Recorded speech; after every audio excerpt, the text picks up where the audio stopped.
At the moment, I'd like to ask you to please join with me to very warmly welcome our special guest.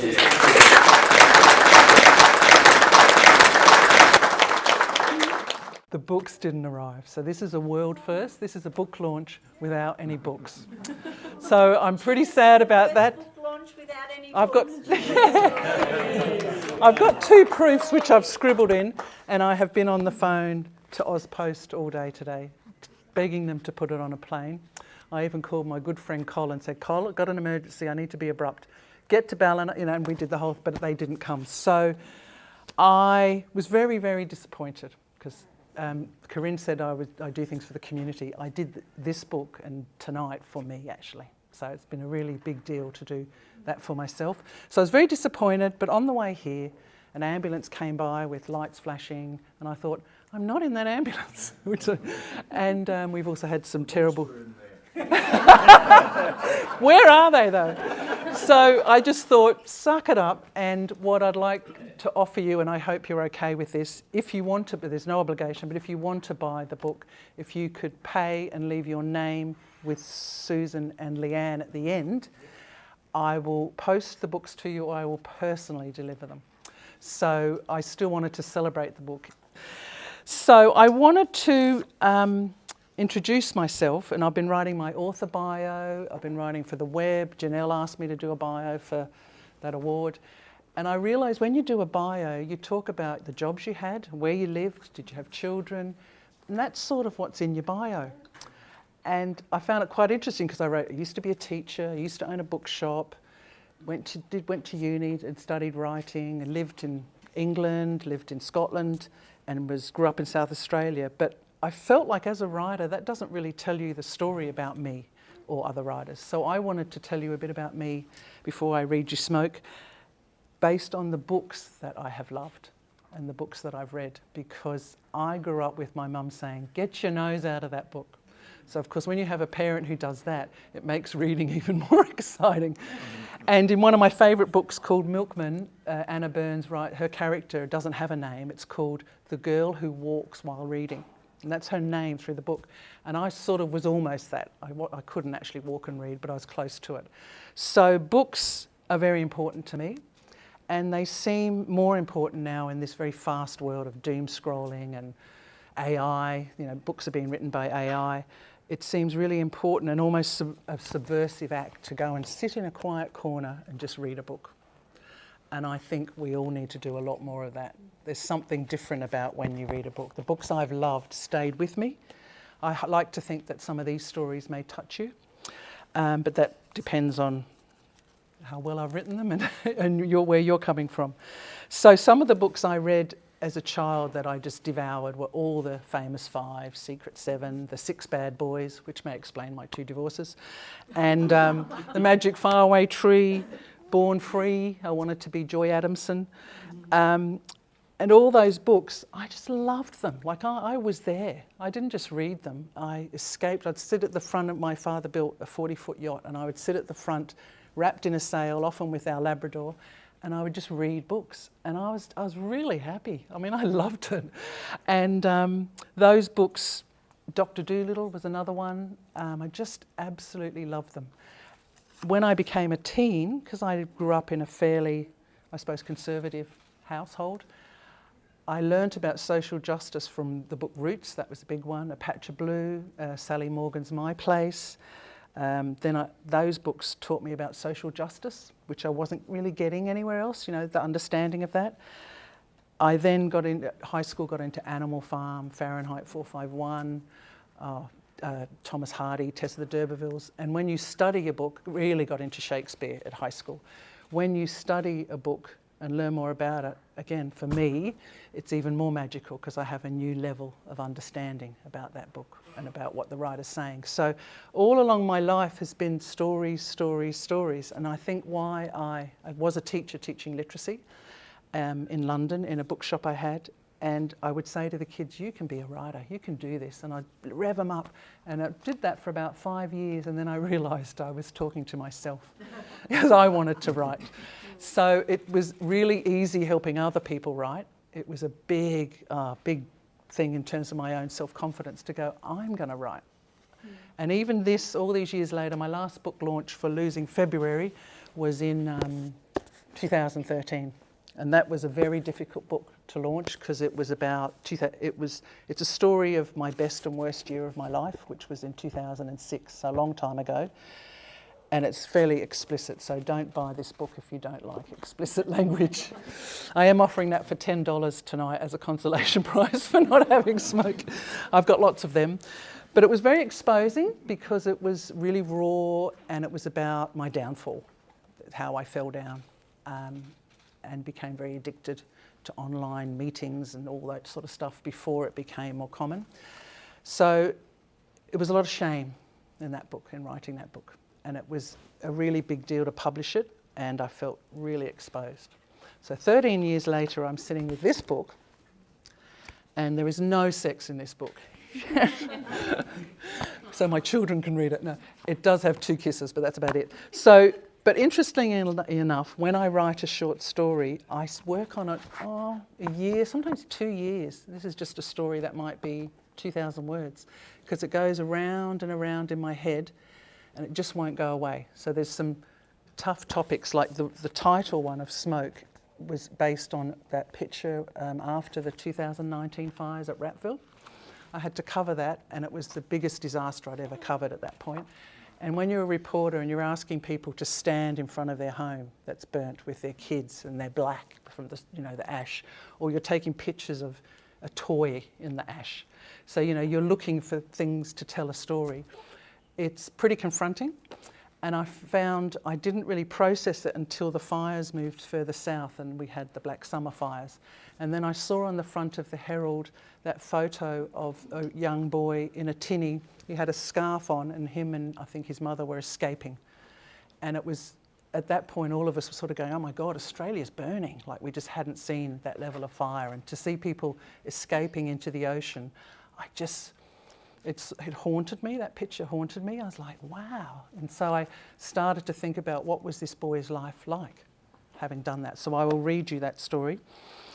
I've published about 4 of the stories, and some have sat in my file. And I decided, why I say it's for me, is I decided if I drop dead tomorrow, my stories will just stay in my file and no one will read them. Whereas if you put them in a book, at least people have the opportunity to read them. And that was, I suppose, my driving force. The other fact was that I am chairing the panel at the Literary All Sorts this Friday. And I thought it would be really interesting to hurry this along, obviously hurried it too much, so that I could understand what it was like for authors going through self-publishing. And I know that I will find out at the panel, but for me, going with a publisher was 100 times easier because they have legal teams and marketing teams and people to do things, whereas a bit like building your own house, which I know many of you have done, you get all this knowledge on how to do it, but it's because it's your first time. It's all a big learning curve. So I'm very proud that I've done it. It was a very, very difficult road to get it to self-publish it. Not the writing of it, but the layout and all the other things. So I would love to have given you a copy, and I had some gift copies for some of you, but I am going to post them to you. So I'm going to read you Smoke. It's about a 10-minute read, so you'll need to get comfortable. And then I have a sort of little game afterwards for you. So is everyone okay with that? Is there any questions before I read? I feel I could talk about writing all night long, like literally all night long. Talk about writing words, full stops, grammar, all of that stuff. Like, I just love it. But I figure, I don't know who of you are writers, but I figure you're definitely all readers. So I shall curb my enthusiasm to talk about writing and read to you. Would it be better if I stand up? I think it would be, it's not too tiring for you. There you go. That's beautiful. Bloody hell. That's what they always say, bloody hell. I've been in bars where I'm sitting on a stool and some guy will come and go, you want to dance? And I'm like, you don't want me to get up, because I'm like that. And he's like, no, yeah. And I'm like, you don't want. And so she get up and they're like, oh, I've got a meeting over here. Anyways, nothing I can do about the height. It's there. So I could get, Dave, you come and stand next to me, make me look small. Okay, this is called Smoke. This is the book, the story of the lead title. When you do it's my first short story collection, it's really hard deciding what to lead with. because I almost led with the jetty isn't long enough, which when you read it you might understand why I didn't lead with it, because everything you do once you choose your lead story affects the cover and everything else. And this picture is of Ewingar. It was taken by Nadine Gaffney, and I liked it because for me it was a bit journalistic. It wasn't a sort of soft fancy cover, it's actually a real life picture from the bushfires in 2019 at Ewingar. Okay, this is Smoke, so get yourself comfortable. Hello. I'm going to read you a story. I actually think it's exceptionally nice for adults to be read to, because we don't get that anymore. Okay. Mum never let him steer the boat until today.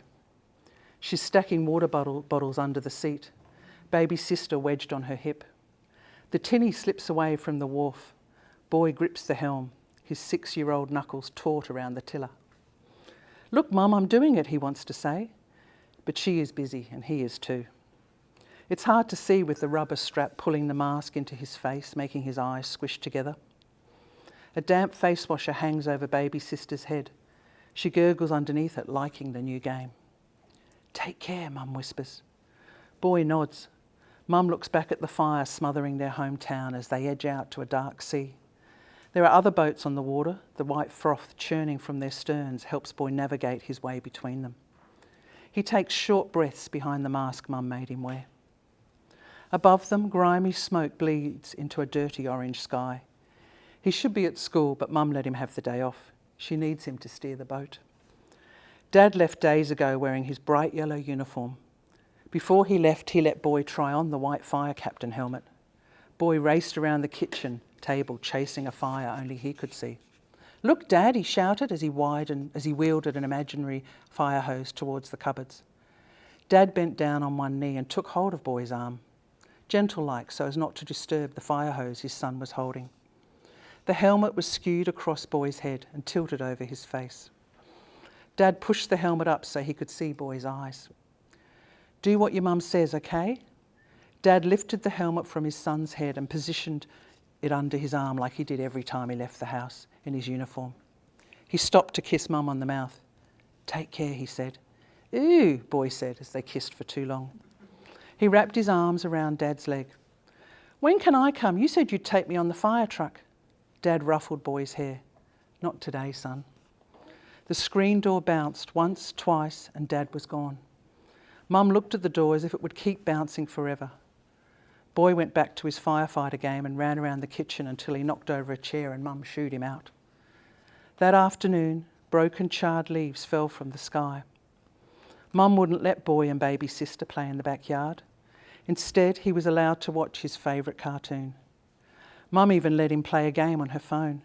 She kept looking out the window while the TV blared the news into the farmhouse. They hadn't been outside for days except for a quick trip to town to get supplies. Boy liked shopping with Mum. She always let him choose a treat, just one. When he held up 2 chocolate bars covered in peanuts, she took them from his hand and without saying a word threw them into the trolley with the cases of water. When they were back home, Mum left the shopping in the car. So we're ready. She checked the car was closed properly. For days, billows of smoke turned in the distance. Flames they couldn't see danced across the grass, and the fiery smell ran ahead of itself. The bushfire was 20 kilometres away, the man on the telly said. But the fire turned and spread across the dry paddock, spinning through trees, fuelling its speed along the way. Mum raced out to the yard to let the goats and chickens out. They bleated and squawked their fear, not knowing where to hide. Smoke surrounded the house, seeking cracks of air between the window frames and wet towels Mum had laid on the sills. It's time to go, get in the car, Mum shouted. Boy's eyes stung, and when he rubbed them, they hurt more. He coughed as he climbed into the passenger seat. He wasn't usually allowed to sit in the front, but the back seat was full of food, water, Mum's favourite wedding photos and boxes. So many boxes. Baby sister cried softly. Mum drove fast down the drive. Dad wouldn't like that. Angry flames lined the bush road. He clutched the armrest and coughed some more. It'll be okay, Mum tapped his thigh. Boy watched her peer into the windscreen as if her stare would scare the smoke away. She pushed down on the accelerator. There was no time to ask what she was doing or tell her she was driving too fast. An eerie tangerine glow draped over the tall gums, and the colour seemed to fill the inside of the car as if the fire would ravage them next. Boy thought he heard something squeal. He squinted through the car window, but the tree trunks had already disappeared into the grey fog of smoke. At the wharf, hundreds of people stood by the water looking upwards at the sky. The world had darkened, its edges dazzled with skyscraper flames disappearing into the low lid of sky. Boy saw his friends and waved as Mum urged him towards the boat. He held the rope tied to the tinny floating in the still water while Mum made several trips to the car. People she barely knew helped transfer the water and food. Baby sister sat in a neighbour's lap and giggled at the sand tickling between her chubby toes. "Jump in," Mum had said. She held the side of the tinny as Boy lifted his leg and landed it in the centre of the boat. Mum nodded towards the stern. Boy sat in the captain's position to control the outboard motor. He stretched his back and reached for the ribbed handle that controlled the speed, giving it a rub with his forefinger like Dad did. It takes them half an hour to reach the safety of the cool sea. "You can slow down now," Mum says. Boy twists the throttle. The tinny idles in the water. Baby sister is asleep in Mum's arms, the fallen face washer on her chest, rising and falling with each baby breath. "At least she doesn't have to see this," Mum says. They are silent as they gaze back at the town. Dark figures huddle on the beach and a siren wails into the doom. Fireballs explode as another building flares up and the air, stitched with flames, escapes into the afternoon sky. "It's like fireworks," Boy says. Mum tries to smile. She has no words. All she can do is keep her children safe. "Is everyone okay out here?" a voice shouts into the ocean sky. "Yes, we're okay, we made it." It's good to know other people are out here on the dark sea. "Can I take this off now?" Boy peers at Mum and yanks at the mask. "No," Mum is abrupt. He wants to cry, but Dad told him to listen to Mum. His eyes are drawn back to the flames. He'd seen a giant fire in a film. Then a superhero had flown in and used his icy breath to blow it out. He wishes that would happen now. Then he could go home with baby sister, Mum and Dad and watch the telly together on the old couch where Mum didn't care if they spilled food while they laughed at the funny man on the TV. The flames menace the sky and smoke spreads low across as the sea as if it were unsure where to settle. Boy feels the weight of the world bear down on him in the little tinny. It's too much to take in, and his hand falls from the tiller. When he wakes, baby sister is asleep on the floor, wrapped in 2 towels. Mum is at the helm, steering towards the shore. His mask is still on, and when he looks at Mum, she nods. He yanks the strap over his head. Ouch! It pulls at strands of hair. Other boats are steering towards the beach too. The sky holds its smoky haze, but the flames are smaller now, quieter. Boats beach onto the sand in their bid to return home. No one is speaking. Eyes wide, people are trying to take this in, the smoke, the fire, the destruction. Mum steers the boat so it slides onto the sand in silence. Boy jumps out with the rope in his hand. The next gentle wave pushes the tinny higher onto the sand. Boy drops the rope. He rubs his face, his skin itchy from the mask. A group of people in yellow uniforms are standing next to the wharf. Boy runs towards them before his mother can stop him. His legs skim across the sand and the figures on the beach part as he sprints towards the uniforms. "Dad," he shouts. He doesn't want to be the captain anymore. It's too hard. Mum was right. He's too young. "Dad!" The men turn towards him. He doesn't notice the ash and the scars on their uniforms. He doesn't see the slump in their shoulders or the strain in their faces. They had seen things they never thought they'd see. Homes destroyed, animals burnt alive, and worse. Dad's mate bends down on one knee. "Hey there, young fella." He hugs Boy tight. "Where's your mum?" He looks back at her. Baby sister welded to her left hip, walking across the sand like they're in a swamp. Each heavy step seems harder than the one before. Dad's mate strides towards Mum. With his head bent low, he speaks in an even voice as Baby swings her hands in the air between them. He reaches out to touch Mum's arm, but she collapses onto the sand, almost dropping baby sister. Dad's mate wipes his nose on the back of his dirty sleeve. Mum makes snorting, sobbing noises. Boy races back to her. "Mum!" She looks up at him as if she doesn't recognise him anymore. "Mum, it's me," he stares into her face. Someone takes baby sister from Mum and 2 other people help her up. Boy grabs her around the waist. She keeps making funny gurgling noises. An hour later, the school hall filled with people moving things about, people talking, some of them crying, sitting on school chairs and makeshift beds. Boy sits waiting for Mum to be better. He watches a telly perched on a wooden cupboard as if someone had already made a home in the corner of the hall. On the screen, Boy sees how the fire turned homes into piles of burnt nothing. Mum is having a cup of tea with the doctor. The serious voice of the newsreader tells of a truck rollover. A fire truck was hit by a burning tree with such force the truck rolled down an embankment. 2 men were killed and 1 was seriously injured. Boy kicks his feet against the metal legs of the chair. Ting, ting, he likes the sound it makes. The faces of the men dressed in their yellow uniforms fill the screen. Ting, ting. Boy jumps up onto the chair and waves his arm above his head and the heads of the busy people. "Mum," he yells across the hall. "Dad's on the telly." So it's a bit of a sad one, I have to say.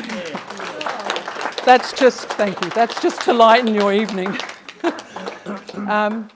What I want to do now, one thing I wanted to talk to you about was beginnings of stories, because when you've got a short story, you only have a certain number of words. And so I was encouraged then, and I entered competitions and did different things. And it's actually been really good for me to hone my craft to write a short story, because it's got your beginning, it's got your end, and in between you don't have a lot of time. It's a bit like even movies nowadays, because a lot of us watch Netflix, and of course if you've got a series you've got a long time to develop a character, but in a short story you don't. So the beginning of a short story is super, super important, and there's a lot of decisions to make. But the main one is that when you read that first paragraph, you want to read more, and if you don't, then I haven't done my job properly. So generally a first paragraph for me should contain some tension. Something should be not right. Something's a bit ominous. There should be some tension, because human beings love tension. We want to read more. There are stories which often writers say don't do this, but many writers do, which is stories about the place. So there's 1 or 2 stories where I wanted to put you in this place before you meet the characters. That's not as popular as creating tension in the first paragraph. You can ask a question, but it has to be really interesting. So those first 3 lines have to grab you. So what I wanted to do, I've got 8 stories in here and a poem, and I have to confess, I write lots of poetry. I never, ever, ever, ever in the whole time I've been alive, 64 years, I never share it. But I have shared one in here, and it's a bit sad too. So I've shared a poem in here, and that's I don't know why, that's just a big deal for me. It wouldn't be for someone else. But poetry feels really, really personal, because it comes from deep inside you, so that always feels very revealing. But there are 9 stories. I've read you Smoke, and what I wanted to do was I won't read another whole story, but I wanted you to choose which story I read the extract from. And doing that, I want you to base your choice on the beginning of the story. So if you look under your chair, there are 7 envelopes. So whoever's got an envelope, it's taped to the bottom of your chair by the lovely Ruth, my assistant, lovely Ruth. So I'd like to ask the people who've got an envelope to read out that beginning. It's only 3 or 4 lines. And then I want you to decide which beginning is most interesting, because there might be some you go, no. So you're going to decide which extract we read next. So Lara, can you read yours? Yeah, absolutely. Doesn't know which story it is, it's just the beginning. I'll stand up so you can hear me. They had nothing to lose. Suspended from school, no one at home, no one who cared anyway. They were looking for trouble just to give the day meaning. Okay, that's one beginning. Who's got another one? Susan, can you stand up and read yours to them? I open the packing box, take out my dressing gown and hang it on the hook in the bathroom. Next, I drop my toothbrush into a plastic cup. It wobbles against the worn bristles of the host brush. There is a ring of souvenir dirt around the bath, and I attack it with a scourer. Okay, we've got another one. Can you read yours in a big voice?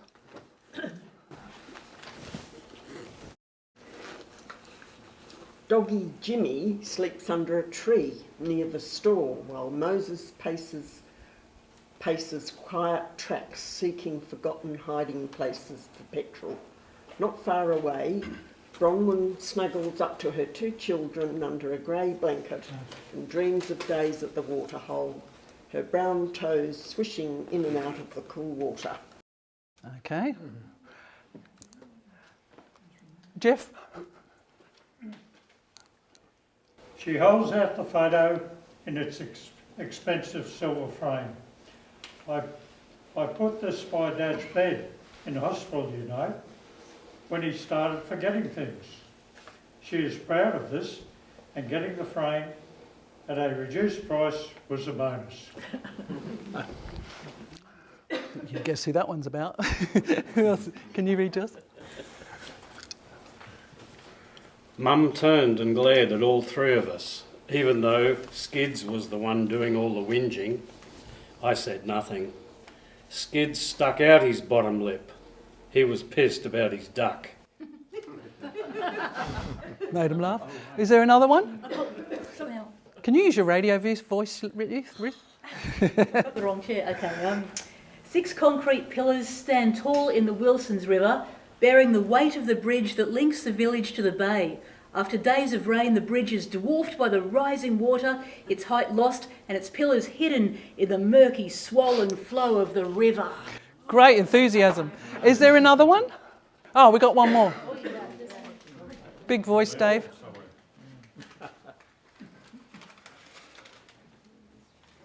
Many happy no. The house is drowning under its own roof. Its eaves hang too far over the wooden frame, a reminder that they should have used an architect and not relied on John's drawing to design their home. Out of habit, John stoops his way to the car. Okay. So we got John, we got Skids, we got the girls. The dog one? Yeah. Doggy Jimmy? The duck? Duck or Jimmy? Okay, and so put your hand up if you want Doggy Jimmy. Was that the first one? No, that was... Oh, no. That... if you want the duck one. Well, the duck one was the easiest story to write. Because not sad. No. That's always a bonus. Okay, this is called One Duck, $1. And I generally have a bit of a thing for ducks, so that's most probably where it came from. And we had ducks as pets when my kids were little, and one died. Mum turned and glared at all 3 of us, even though Skids was the one doing all the whinging. I said nothing. Skids stuck out his bottom lip. He was pissed about his duck. He had filled the rusty old bath with fresh water every day, and he locked the bird in its cage at night so pythons, eagles and dogs couldn't get to it. Despite all this, Duck was dead. 4 grey hairs zigzagged from the top of Mum's head as if they had a mind of their own and were running from the brown ones. Mum could sense fear. If I looked straight at her, she'd see it in my eyes for sure. "You know something about that bloody duck, don't you?" she was likely to say. I sat on my hands. Was the whiff of dead duck on my skin? Could Mum smell it? "How far to Sydney?" I wanted to say. I stayed quiet, still like a statue. I stared at the runaway hairs on Mum's head again as she gave us another black look. She turned to the front and talked to Dad about how when we stopped for lunch, us kids, if we were good, could share some hot chips. She'd brought along a loaf of bread and a bottle of tomato sauce to save money. Dad nodded and turned on the radio.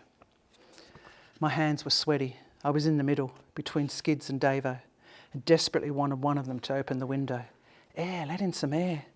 I turned around and looked at Bluey in the tray of our twin cab ute, hanging his face in the wind as we rolled along the Pacific Highway. Back with Bluey, there was no Dad or Mum or pesky older brother, and no Skids moaning about a dead duck.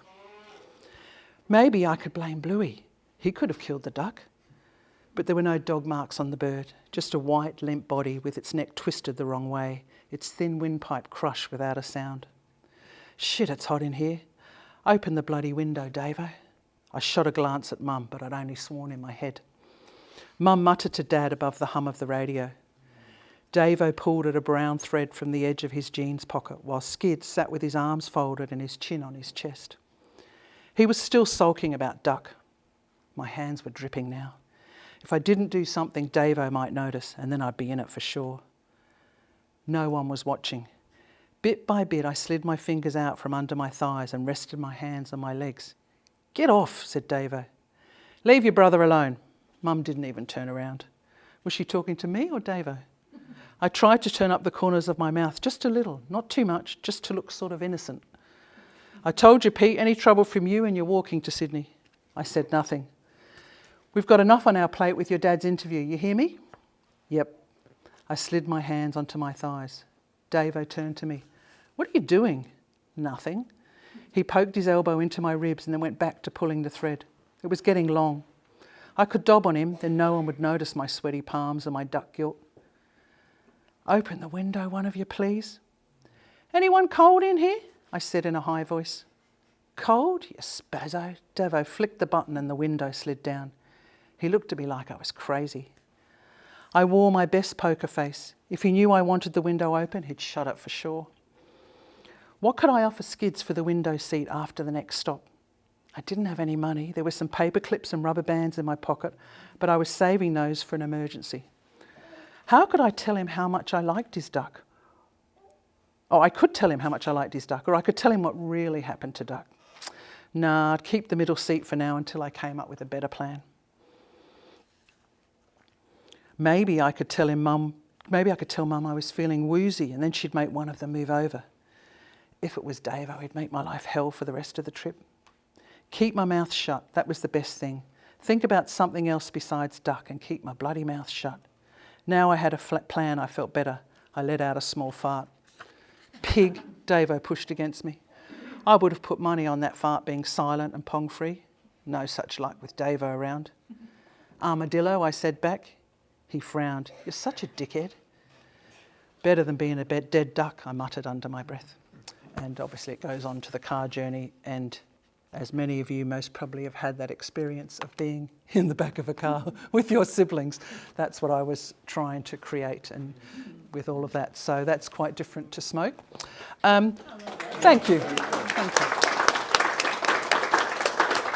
I have to say, despite my books not arriving and my harassing day, it's an absolute privilege to just be able to stand up here and share my writing, because you write in such isolation, and when you share it, it becomes something different because other people are reading it. Now, does anyone have any questions? Susanna, could I ask, you were talking before about the length of the story. Do you have a number of words that you think is a good number? No, I don't. I write it till it's finished. So the Puglia story with Doggy Jimmy is actually the first chapter of a novel that has not been published. It's set in Central Australia, where I used to be a school teacher, and that's quite long. No, I don't. Some writers may do. I just feel you usually know when the story's ended. And I often don't know the end till I start writing. But no, I don't restrict myself on that. I don't really mind the length. I was thinking about a contrast between a short story and flash fiction, which does have a specific number of words that you have to work Yes. And that's good, because if I've entered a competition and it's 3,000 words or 2,000, it makes you work harder. So you'll write the story, like I'm big on doing a lot, and then you just take out the bits you don't want. So my favourite short story in the world would be A Small Good Thing by Raymond Carver. I've read that at least 100 times because I don't know how he got that imagery. Like I read it, and for me it's what he doesn't say. You know, like he has a lot of detail. He's just a brilliant writer. So yeah, it varies, I think. With like most writing, there isn't a sort of hard and fast rule. But a competition's a good way to hone your craft, though, to enter a competition. Yes, Miss Reef? So when you write, do you write from the start and then to the end, or do you do dot points and know what you're going to put in the middle of Dot those points. Dot points? Do I look like a dot point person? No, that's what I'm wondering. How would you write? Like, Well, it's in my head, so it's rolling in my head. You've already got the story in your head. Well, an idea. So like the jetty isn't long enough was based on a photo I saw of a man and his family in Port Lincoln. And I won't tell you what happened because it'll spoil the story, but I couldn't let it go. Just rattled. I'd talk about it, I'd stop talking about it, I'm driving. Just, I don't know, it just stays in there. And for me now, if something's knocking in my head 6 months after I've thought about it, then I should tell it, because I do it for me. It's like I need to get it out. And that story was very upsetting. and I needed to write something. And so I spent a lot of time imagining what that man's life was like. And I roll it. It might be in my head up to a year. It's just, I'm like, oh, that one's not going away. Oh, that one. Because So you've got the end point in there as well as in how you... No, not always. Usually just the character and the beginning. And then I start writing. With that one, I did know how it ends because it's based on a true story. Like with the fire one, I didn't quite know where to take that. The duck one was an easier one because it's from a kid's point of view. I don't know. I often think, I've spoken to other writers and they say we shouldn't talk about writing too much, even though I love talking about it, because something happens and it's almost hard to describe, especially when you get in the zone and you're sitting there. I mean, I love writing longhand, so I love being in a cafe with a pen and paper and all the people around me, it's like white noise. You've got to be somewhere where people don't know you because you don't want to talk to anyone, and there's this sort of white noise like this, shh, and I find that really comforting and useful to then go into my own head. So it's a long answer to I don't really know. Just taps away. Susanna, congratulations. Thanks, Brett. Smoke. I've actually been that person that photo has been taken. I lost a house back in 2003, and the way you described that was extraordinary. It's almost like you did take me back, Susanna, so it's remarkable. I just got a question, I suppose, around the boy. And why did you not give him a name? What was the thinking? Well, none of them have names. So Dad's mate is in capitals. Mum. It's funny that, because I wondered, and normally I would. I didn't want to.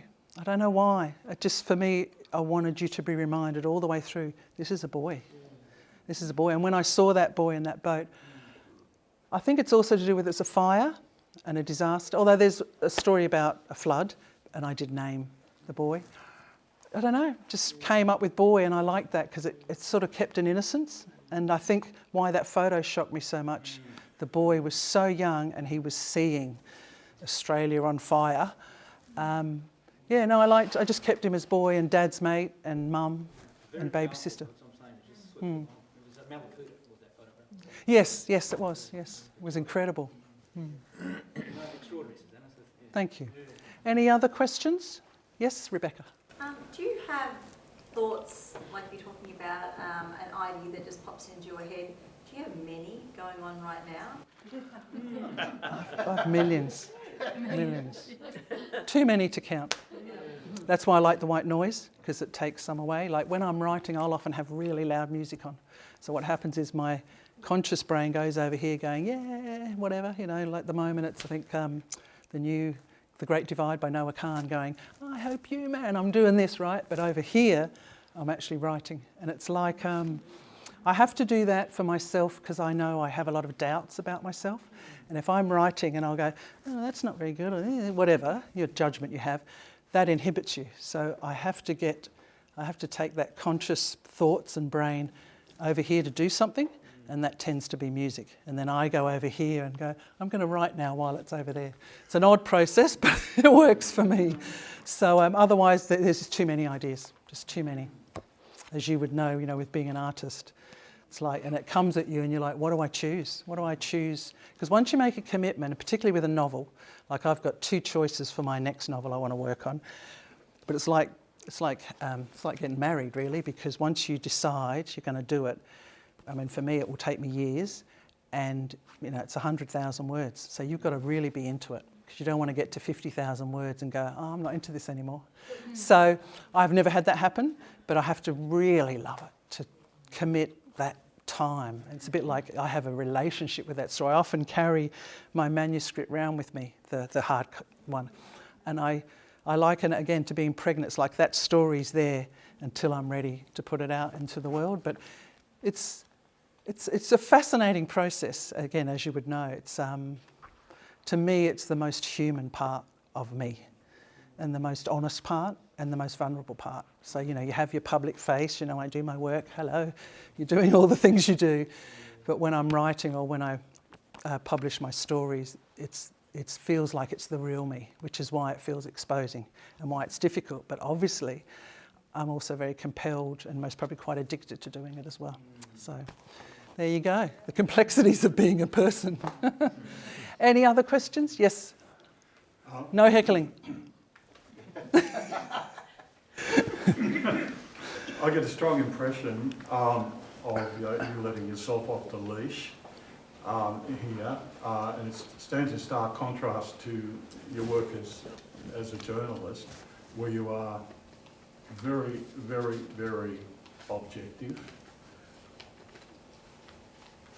A lot of that, of course, is you don't want to be sued. A lot of that, in this day and age, but it's so careful. But very objective in the journalism. But having said that, I'm aware that you have certain political and societal attitudes. Are any of the stories, is that present in any of those stories? And if not, why not? Is what present? The political? In other words, letting yourself, your political ideas or ideas about society off the... I think The Jetty Isn't Long Enough would be one about mental health. I don't know. That's an interesting question. I don't know if Palya does. Palya had to get checked because it includes Pitjantjatjara names of people who've died, and it is set in Armata, where I used to live. I had to ask the elders if I could publish this extract, and they were fine about it. And doing that story also got me in touch with the girl, one of the girls I used to teach, which was really nice. I don't know. I don't know. I think it's a bit more personal. It doesn't feel like about my views. It feels like what's in my heart, which doesn't mean those two are not separate, but that's just how it comes out for me. So I don't think they are political, particularly. Is it more about the social justice that you learned about as a child? I'm very passionate about social justice, yes. So, do you feel that comes through in the story? yeah, I would say it does. That most probably... It's political, not issue-based, but I don't know what you call that, a value. It's more a value. I think any writer, if you read their work and read a body of their work, like David Malouf, who just died last week, great writer, when you read his work, you get a real sense of who he is. He writes a lot about food. One of my favourite is The Crab Feast. So when you read books, to me, if the writer isn't showing me them, I'm not that interested, because I want something more than... and then there's some books you just, like when you're at the airport, you just get a book just for the entertainment. There's no problem with that. But when I want to really read, I want something more. So, yeah. But social justice would be one of my big... Social justice, animals. I always have drowning in my stories. There's always a drowning, because I almost drowned when I was 3 in the Murray River. Even though I don't have most of my memories of it are what was told to me. And I deliberately try not to put drowning in, and it always comes in, always sneaks in, even if it's just John, the roof was drowning under the roof, it just always comes in. And water's a big theme for me, because that's most probably the place I feel most happy, is by water. So it's interesting, and you don't plan these things. That's what I find really interesting about writing. You actually have no idea what you're doing. You just do it. And I'm an early morning writer. I like to get up and write first thing before I do my news and all the other things. I thought of Jen today when I was stressed because the books didn't arrive, and I'm phoning saying, put them on a plane. And I thought, Jen always says to me, Susanna, it ain't no brain tumour. And that's true. It's true, because we've had a lot of tragedy this week out there, and people get diagnosed with illness and all sorts of things, and it's like, I just thought, no, it's a book that hasn't arrived, so I had to put it, what are you talking about, Cole? No, I was just reflecting on what you said. Big mouth. She does say that a lot to me. She said, pull yourself together, it ain't no brain tumour. So my books aren't here, but I'm very healthy. Yes. Huh? It's a very unique book launch, because you can look at the book, you can touch the book. Some people might want to read the acknowledgements of the book, and you can order it. You can buy Losing February. This one you can order, and I will post it to you or personally drop it at your house, because I'm an apology for not having it. And if you could tell people, because us local independent authors, it's not easy selling your art in any form. So we always appreciate every single purchase of it. Oh, it was really just, are there any books on the technique of writing? Well, the best way to... Story or novels that you recommend, that you like? Well, the best way to learn to write is to read. And read good writers. Do not waste your time reading crappy writers. Read good writers. Like I said, that Raymond Carver story, I read them. What are you She accuses me of reading share crappy. books, and he'll say this is a really good So what's a crappy book? No crappy books on. She thinks some of mine are crappy. I think it's a bit like wine. Do you want a $10 bottle of wine, or do you want a nice, Pinot Noir that costs you $45? So, I mean, there's nothing wrong with the $10, but get a bit after a while. Yeah, it's all right if you have it after the first bottle. So I would say read good books, and also, it's very hard for me these days to read a book and not analyse it. That's the only thing sad about writing, is that I'll read it, how did they say that? Like, I love Helen Garner. She's a fantastic writer, and because she was a journalist, her books, like my favourite book of hers is Joe Cinque's Consolation. Brilliant. I read that and I put it down at the end and was like, oh my God. And for me, if I'm sad when a book ends, that's a really good sign. And you pick up, I always remembered a phrase she said, the coin of the moon. And I just thought, how simple is that? But I just never forgot that phrase.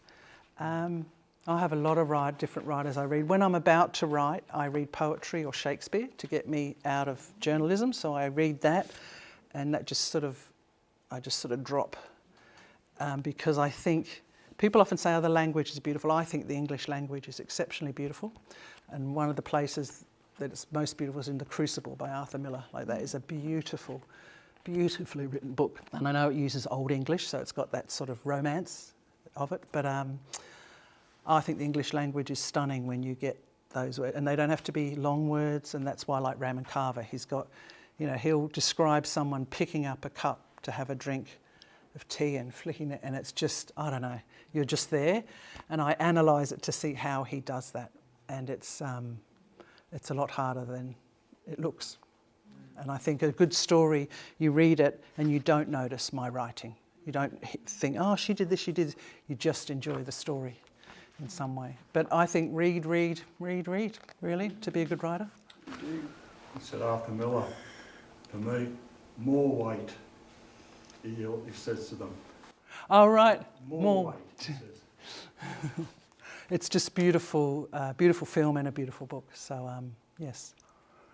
Any other questions? Are we done? I think it's time. So, no obligation, but my marketing thing is, I'd love you to buy my book. Over there with Susan and Leanne at the table.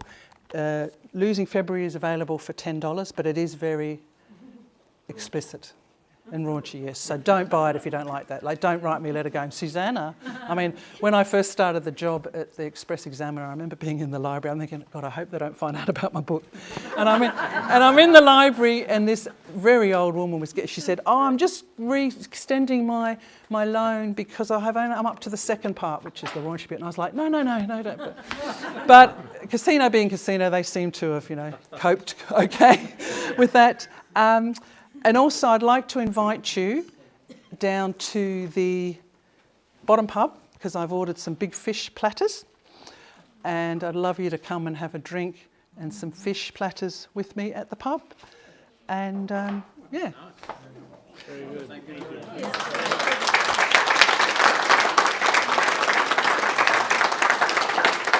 Now these are for Corinne. No, they're not for Corinne. Yes, they are. For you. No, I got her to get them for you. Oh. Don't you? This is so women when they go out and go, no, they're for you. Because Corinne stays here late of her own accord. Is that whiskey? Yes, it is. Drink them all now. I needed those this morning when I was on the phone to Australia Post. Thank you. These ladies are in and Tony's here in the Casino Writers Group. So we talk about writing a lot every fortnight.